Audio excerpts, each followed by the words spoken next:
महाराष्ट्रातील तमाम जनतेला नववर्षाच्या हार्दिक शुभेच्छा। आज नववर्षाची सुरुवात होते, लोकांच्या कानी काही चांगलं पडलं पाहिजे, एक वेगळा संकल्प केला पाहिजे। महाराष्ट्रासाठी आपण काय करतोय किंवा काय करणार आहोत असे अपेक्षा सर्वसामान्य जनतेला लोकांकडून नेत्यांकडून असते। परंतु आज ठरल्याप्रमाणे पुन्हा तो 10चा भोंगा वाजला आणि नववर्षाची सुरुवात अशा प्रकारे होईल असं कुणालाही वाटलं नव्हतं, परंतु त्यांनी ती केलीच। सवयीचा भाग आहे। एक फक्त पाहायला मिळालं की शिवसेना प्रमुखांनी उभी केलेली संघटना इतकी लाचार होऊ शकते की पक्षाचा नेता कुठे गेला याबद्दलची कल्पना नाही, परंतु इतर पक्षाच्या नेत्याचं कुठे गेलेत, कधी येणार आणि कधी भेटणार आहेत यावर चर्चा आज मला पाहायला मिळाली।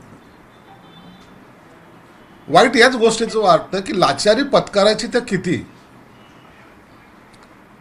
इतरांना बैमान, धोकेबाज, गद्दार काय काय विशेष म्हणजे त्यांना नाव ठेवायचे जे काय असेल ते सर्व प्रकार त्यांनी अनुभव लावले।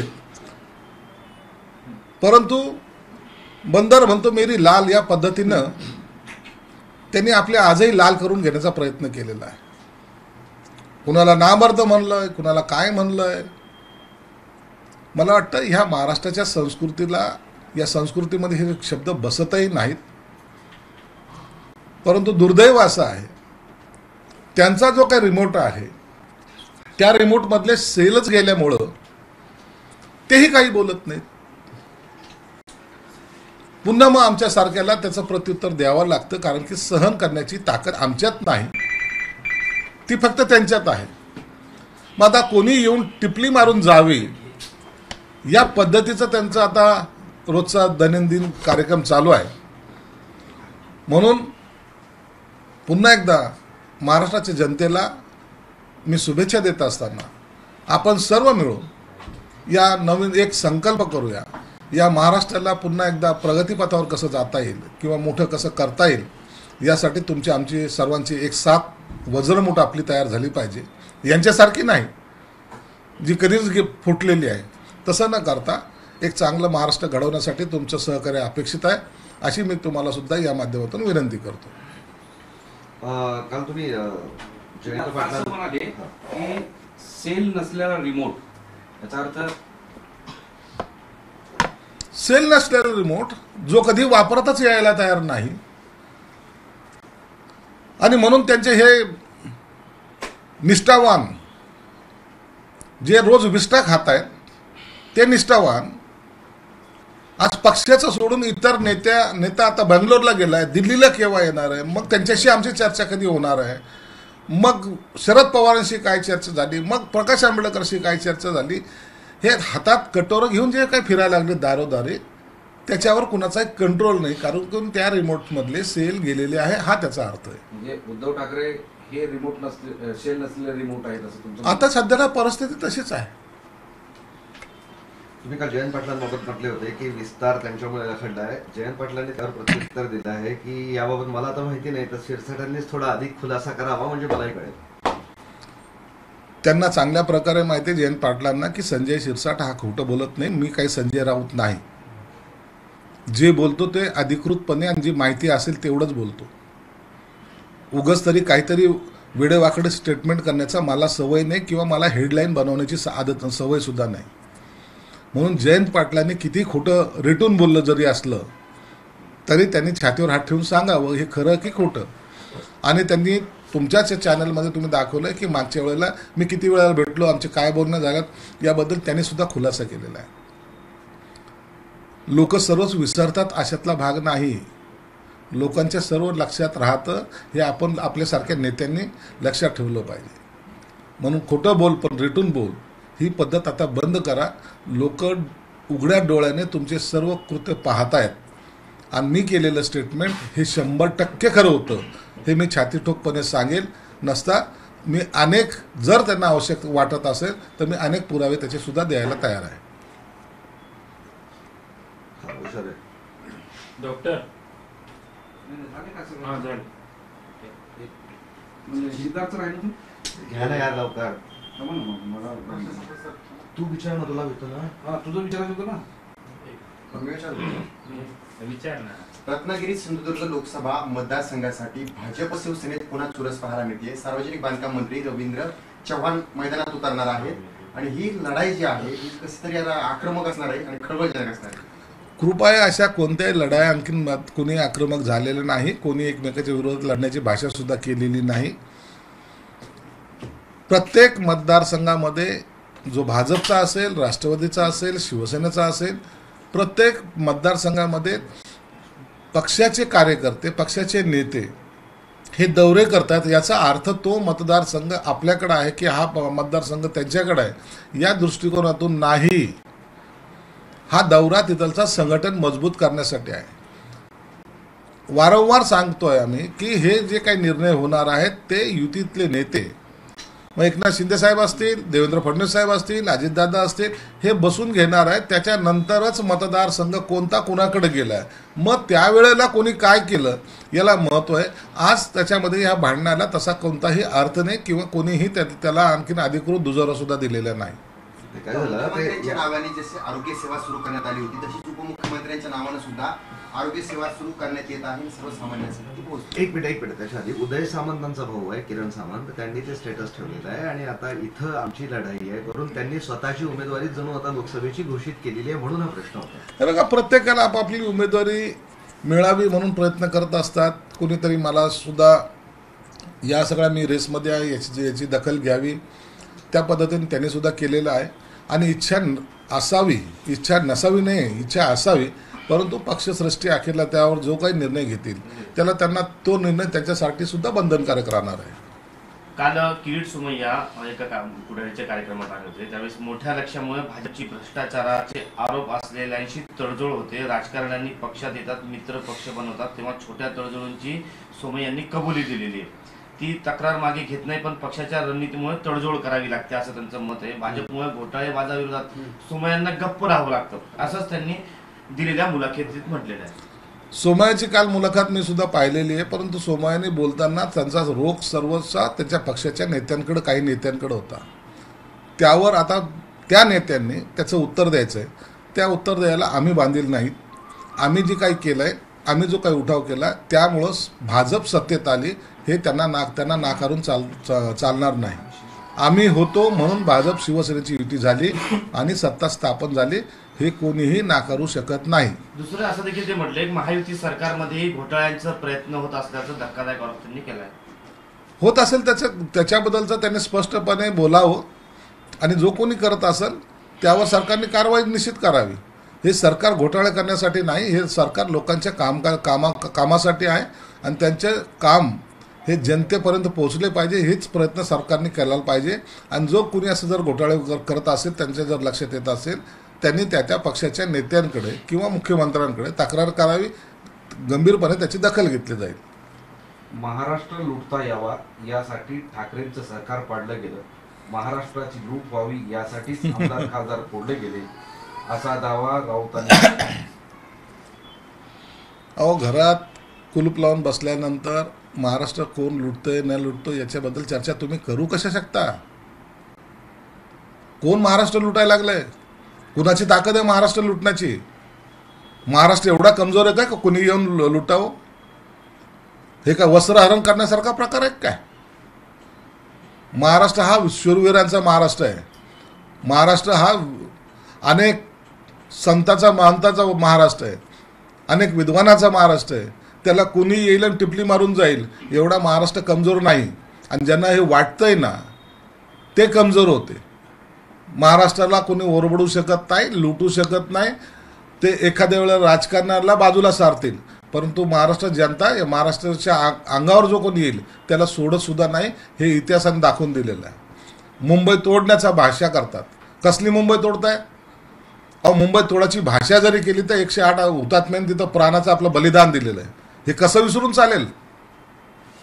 फक्त तुम्हाला तुमच्या निवडणुकीपुरतं कॉर्पोरेशन येणार आहे, विधानसभा येणार आहे, लोकसभा येणार आहे, मुंबई तोडणार आहे.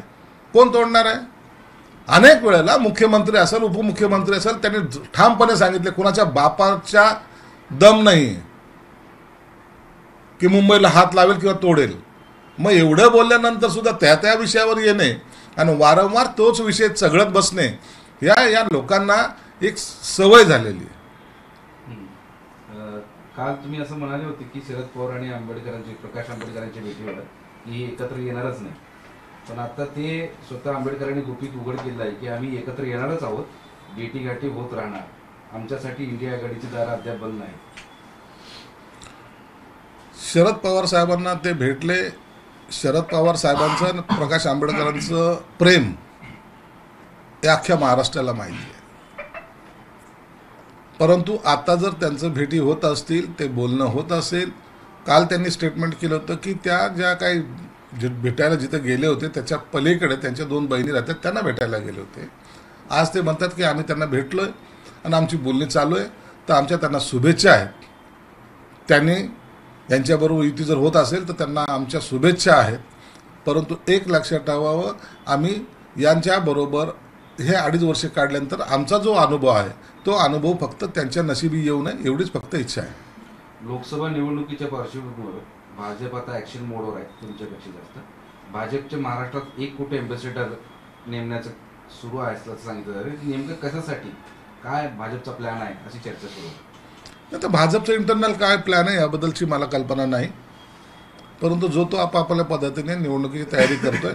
आम्ही आमच्या पद्धतीने करतायत, ते त्यांच्या पद्धतीने करतायत. लक्ष एकच आहे की केंद्रामध्ये मोदीचं सरकार यावं, मोदी साहेब पंतप्रधान बनावेत. तुम्हाला काही कल्पना आहे 1 कोटी अँबॅसेडर? नाही, त्याच्याबद्दल मला काही कल्पना नाही. दुसरं आहे की सेठ आत्ता जे पोलीस महासंचालक आहे ते निवृत्त झाले, त्यानंतर पोलीस महासंचालक पदाचा कार्यभार हा फणसळकरांकडे दिला. महायुतीमधले त्यांच्या भूमिकेमुळं रश्मी शुक्ला वेटिंगवर आहे. काय नेमकी भूमिका आहे यावर सुद्धा आता वेगवेगळे तर्क लढवले जातात. नाही, काही टायमिंग ॲडजस्टमेंट असेल, कुणाची नियुक्ती करायची मला वाटतं ह्या 2-4 दिवसामध्ये त्याचा निर्णय होईल. एवढं जबाबदारीचं पद हे अतिरिक्त कारभार म्हणून कुणाकडे देता येत नाही. या आठवड्याभरातच त्याच्याबद्दल निर्णय होईल आणि पूर्ण वेळ महासंचालक या महाराष्ट्राला लाभ मिळणार आहे. आमदार अपात्रतेचा जो निकाल आहे त्याला 10 दिवस उरलेले आहे. नार्वेकर आज परदेशातून येणार आहेत आणि कदाचित उद्या निकाल येण्यास सुरुवात होणार आहे. 10 दिवस बाकी आहेत. कसं हे जे आहेत ना स्वतःला निष्ठावंत म्हणणारे, शरद पवारांचे पाय चाटणारे, राहुल गांधीला गळे भेट घेणारे, दिल्लीच्या दरबारी जाऊन नतमस्तक होणारे, सोनिया गांधीला मा म्हणणारे, त्यांच्या त्या यात्रेमध्ये भेटणारे, यांना याचा खरा झटका या 10 तारखेच्या आसपास मिळणार आहे. मग कळेल की निष्ठावंत कोण आहे. 10 तारखेला जो निकाल लागणार आहे, आमची बाजू अत्यंत मजबूत आणि प्रभावीपणे आम्ही मांडल्यामुळं आम्हाला पूर्ण आत्मविश्वास आहे, पूर्ण खात्री आहे की निकाल आमच्या बाजूने लागेल आणि यांच्याकडे जे काही उरले सुरले आहेत ना ते कुठे जातील हे तुम्हा सर्वांना 10 तारखेनंतर दिसेल. कांदा उत्पादक शेतकरी आता आक्रमक झालेले आहेत. कांद्यावरची निर्यात बंदी उठवण्याची मागणी गेल्या काही दिवसांपासून सुरू होती. आता शेतकरी नाशिक जिल्ह्यामध्ये आक्रमकपणे आंदोलन करतात. कांदा उत्पादक करणाऱ्यांचा खरंच प्रश्न गंभीर आहे. सरकार सुद्धा याच्यावर गंभीर आहे. निर्यात बंदी उठवल्यानंतर सुद्धा कांद्याचे भाव ज्या पद्धतीने पडत आहेत, खरं तर कांद्याचे भाव आज चढतात उद्या पडतात, हे सोन्यासारखं जे काय खालीवरचं जे काय प्रकार आहे याच्यामध्ये कांदा व्यापारी हा प्रामुख्याने ह्या शेतकऱ्यांना पिळतोय असं एकंदर चित्र आहे. म्हणून सरकारने शेतकऱ्याच्या प्रश्नाकडे लक्ष देत असताना त्यांच्यावर पिळवणूक करणारे कोण याकडे सुद्धा त्यांच्यावर सुद्धा कारवाई केली पाहिजे अशी माझी ठामपणे मागणी आहे. रामदास आठवले असं म्हणाले की शिर्डीमधून लोकसभा निवडण्यासाठी ते इच्छुक आहे. भाजपने महाराष्ट्राने आम्हाला 2 जागा द्याव्यात, त्यातली एक मी लढवून आणि दुसरी सोलापूर किंवा मुंबई इथल्या जागेसंदर्भात मार्ग काढू तर त्यांनी सांगितलेलं आहे. त्याच्यावर तुमची भूमिका काय? तुमच्यापासून रामदास आठवले ते काय लोकसभा लढवली, तरी ते लोकसभेत असणार आहेत, नाही लढवली तरी ते राज्यसभेत असणार आहेत. म्हणून त्यांनी कोणती जागा लढवावी न लढवावी, त्यांना द्यावी किंवा न द्यावी हा भाजपचा प्रश्न आहे. आणि मला वाटतं त्यांचे संबंध मोदीपासून तर देवेंद्र फडणवीसपर्यंत सर्वांशी चांगले आहेत आणि त्यांना द्यायला काही हरकत नाही. आमदार साहेब, मुख्यमंत्र्यांच्या नावाने जशी आरोग्य सेवा सुरू करण्यात आलेली आहे तशीच उपमुख्यमंत्र्यांच्या नावाने सुद्धा सुरू करण्यात आलेली आहे. विरोधक आरोप करतात कॉपी टू कॉपी सुरू झाली. नाही, अजितदादांच्या नावाने सुद्धा सुरू करावी. जेवढ्या सेवा तुम्ही सुरू कराल हे सर्वसामान्य जनतेसाठी आहे. आणि मग जो त्याच्यात पुढाकार घेत असेल ना त्याला आमचा कुठेही विरोध नाही. सर्वसामान्य जनतेच्या आरोग्यासाठी जर कुणी आणखीन एजन्स्या जरी येत असेल किंवा NGOज जरी येत असेल तरी आम्ही त्यांचं स्वागत करू. या महाराष्ट्रामध्ये करोनापासून आरोग्यामध्ये जे काही विपरीत परिणाम झाला आहे, आजही पाहिलं तर महाराष्ट्रातले सगळे हॉस्पिटल हाऊसफुल आहेत. आणि म्हणून या आरोग्यावर या कामावर सगळ्यांनी जर आपला पुढाकार घेतला, योगदान जर दिलं तर त्यांचं आम्ही स्वागत करू. रश्मी शुक्लाच्या नेमणुकीवरून सरकारमधूनच काय लोक विरोध करतात? नाही, रश्मी शुक्ल ही सिनियर ऑफिसर आहे, त्याच्यावर काही विरोध करण्यासारखं काही नाही. माझ्या माहितीप्रमाणे रश्मी शुक्ला ही इतर पदासाठी इच्छुक आहे आणि तिच्यावर मागच्या वेळेला जे काही आरोप प्रत्यारोप झाले ज्यांनी केले होते त्यांनी सुद्धा आता काही विरोध करायला सुरुवात केलेली आहे. परंतु सरकार खंबीरपणे रश्मी शुक्लाच्या पाठीशी उभं आहे. त्याचा निर्णय या बुधवार गुरुवारपर्यंत होईल अशी माझी अपेक्षा आहे. पण सरकारलेच लोक त्यांच्या नेमणुकीला विरोध करतात. नाही, तसं काही नाही. त्यांना विरोध करण्यासारखं काही नाही आहे. एक चांगली अधिकारी, कर्तव्यदक्ष अधिकारी आहे आणि तिच्याबद्दलचं कुणाच्या सरकारमधल्या माणसाचं कुणाचं ऑब्जेक्शन किंवा आक्षेप असण्याचं काही कारण नाही. पानबुडी प्रकल्प जो आहे तो गुजरातला गेला असं विरोधक म्हणतात, तर मुख्यमंत्री म्हणतात मी तो जाऊन देत नाहीये. हे दोघांचं जे सुरू आहे त्यामुळे जनता पूर्ण कन्फ्युज आहे. मी कालच सांगितलं की हे लोक फक्त बातम्या काढून काहीतरी त्याला विरोधाभासामध्ये बातम्या पेटवत आहेत. हिरे व्यापारी गेले, महाकारखाना गेला, तो कारखाना गेला, आता पानबुडी जाणार आहे. मी कालही सांगितलं होतं की आणखीन त्याच्याबद्दलची काही पूर्ण माहिती होती ना. काल मुख्यमंत्र्यांनी जेव्हा जाहीर केलंय की हा प्रकल्प महाराष्ट्रातच होणार, याला आवश्यक असलेलं जे काही पाण्यासंदर्भामध्ये जे आवश्यक आहे ते फक्त सिंधुदुर्ग किंवा ह्या कोकण पट्ट्यात आहे. म्हणून हा प्रकल्प गुजरातला जाणार नाही हे मुख्यमंत्र्यांनी काल स्पष्ट केलेलं आहे. नवीन वर्षांच्या तुम्ही सर्वांना शुभेच्छा दिल्या, मात्र तुमच्या मित्राला तुम्ही शुभेच्छा दिल्या नाही. नवीन वर्षाच्या सर्वांना शुभेच्छा देत असताना महाराष्ट्राला साजेसं राजकारण करावं, महाराष्ट्राची जी संस्कृती ती जपायचा प्रयत्न करावं असं आमचे जे काही पुरुषे नेते होते त्यांनी हे आम्हाला टाकून दिलेली शिकवण आहे. त्या शिकवणीचा आधारेच आम्ही आमची वाटचाल करतो. परंतु काही लोक जे आमचे मित्र आहेत, आजही आमचे मित्र आहेत, परंतु त्यांना जो काही सवय जी लागलेली आहे, रोज आपण काहीतरी घाण बोलावं, आपण काहीतरी लोकांच्या विरोधात बोलावं, काहीतरी टीका टिप्पणी करावी, जी ऐकणं सर्वसामान्य कुटुंबातल्या महिला असेल पुरुष असेल यांनासुद्धा चांगलं वाटत नाही. मी त्यांना शुभेच्छा देताना फक्त एवढंच म्हणेल, तोंडावर कंट्रोल ठेवा. तोंडामध्ये कधीतरी साखर पडू द्या. नेहमी विष्ठा जर तोंडात असली तर लोक तुमच्या तोंडाचा वास घ्यायला जवळ येणार नाहीत. ही त्याच्यावरचं खरं तर मर्म आहे. म्हणून तुम्ही याची जाणीव कधीतरी तुम्हाला या नवीन वर्षात व्हावी आणि तुमच्या तोंडातून महाराष्ट्राच्या भल्यासाठी, देशाच्या भल्यासाठी, सर्वसामान्यांच्या भल्यासाठी काहीतरी निघेल अशी मला तुमच्याकडून अपेक्षा आहे. ABP माझा, उघडा डोळे बघा नीट.